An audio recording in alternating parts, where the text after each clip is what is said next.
Kita ke informasi kriminal. Pelaku pembunuhan pedagang emas di Kota Jayapura berhasil ditangkap polisi di Bandara Sentani saat hendak melarikan diri. Diduga pembunuhan tersebut berlatar belakang perselingkuhan antara pelaku dengan istri korban. Luar biasa.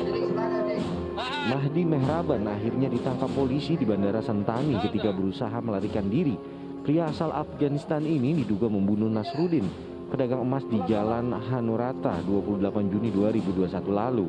Tertangkapnya Mahdi mengungkap bahwa kasus pembunuhan pengusaha emas tersebut dilatar belakangi cinta segitiga. Selama ini Mahdi menjalin cinta dengan istri korban, FTA. Namun polisi belum memberikan keterangan pasti apa yang memicu pelaku nekat menghabisi korban. Sementara istri korban, FTA, ditangkap polisi di Enrekang, Sulawesi Selatan dan langsung dibawa ke Jayapura. Polisi juga tengah memburu sopir yang mengantar pelaku saat membunuh korban.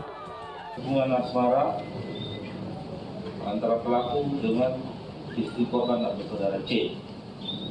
Modus lain, menurut saya sebagai Kapolres selaku sekaligus penyidik, adalah menciptakan modus perampokan. Ya. Tetapi pada kasus ini kita fokus pada perbuatan pembunuhan yang saya ulangi lagi. Tetapi peristiwa yang terjadi seolah-olah sepertinya ada kejadian perampokan atau pencurian. Polisi baru menetapkan Mahdi sebagai tersangka. Sementara istri korban, FTA, masih menjalani pemeriksaan. Pembunuhan terjadi ketika korban bersama istrinya sedang mengendarai mobil ke Kabupaten Kerom. Korban dihadang pelaku di tengah jalan, lalu dianiaya hingga tewas dengan senjata tajam. Sementara istri korban tidak menderita luka sedikit pun. Rianto Nae melaporkan dari Jayapura. Astagfirullahaladzim, kita tidak lagi membahas pembunuhan yang dilakukan oleh tersangka ya Ustaz. Tapi justru yang ingin saya tanyakan adalah motif dibalik pembunuhan ini, yaitu adanya perselingkuhan antara pelaku dengan juga istri korban.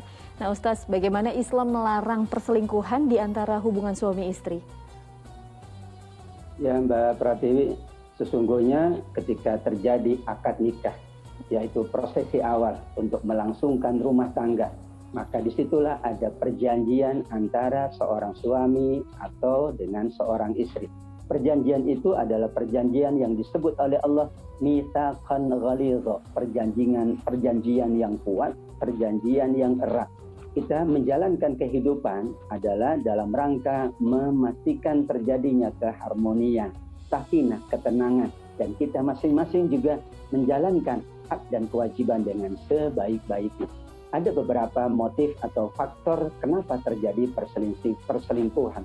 Yang pertama adalah lemahnya komitmen terhadap ikatan pernikahan. Ia merasa bahwa pernikahan itu berjalan sebagaimana adanya. Tidak ada kekuatan, tidak ada ikatan yang menguatkan. Ia mungkin merasakan tidak harmoni di dalam rumah tangganya.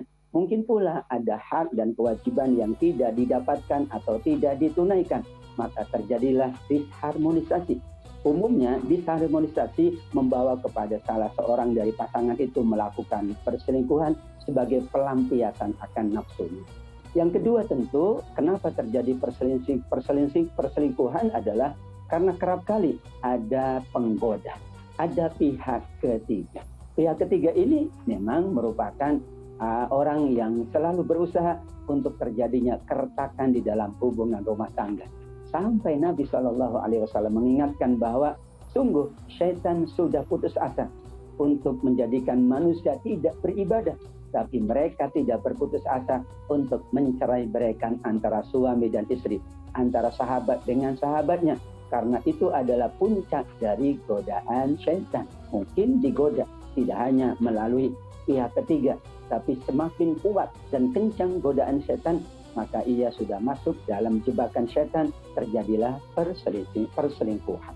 Dan perselingkuhan ini kalau kita mengacu kepada surat Al-Isra ayat 52 merupakan benih-benih atau bibit-bibit terjadinya perzinahan. Karenanya Al-Quran mewanti-wanti, mewaspadai, jangan engkau mendekati zina. Salah satu dari media yang mendekatkan seseorang kepada perbuatan nisbah zina dalam hal ini adalah perselingkuhan. tidak menjaga hubungan dengan sebaik-baiknya, bebas melakukan hubungan dengan siapapun tanpa patuh kepada norma-norma agama, norma-norma susila, atau norma-norma yang memang itu menjadi komitmen bersama dalam rumah tangga. Seorang istri jika komitmen pada norma-norma agama kepada suaminya, seorang suami jika komitmen kepada norma-norma agama terhadap istrinya, maka ia akan berpikir 1000 kali untuk melakukan apapun. Bahkan ini saking buruknya perselingkuhan, Nabi SAW mengingatkan, sungguh dalam seluruh anggota tubuh manusia ada potensi zinahnya. Mata yang memandang dengan syahwat itu adalah zina mata. Pendengaran terhadap hal-hal yang buruk bisa mengakibatkan perzinahan telinga. Demikian juga anggota tubuh yang lain, tinggal kata Nabi, kemaluannya lah yang membenarkan atau mendustakan. Jika ia membenarkan dan mempraktekkan apa yang menjadi tadi, maka terjadilah apa yang disebut dengan perzinahan. Untuk itu, inilah perselingkuhan memang sesuatu yang sangat tercela. Harapan dari suami istri untuk menjalankan rumah tangga dengan baik, mencapai tujuan dari kekeluargaan dengan baik, bisa kandas karena faktor dari sebuah perbuatan yang buruk yang bernama perselingkuhan. Na'udzubillahi min dzalik. Nauzubillahi min dzalik. Semoga kita semuanya dijauhkan dari segala macam godaan syaitan. Nauzubillah.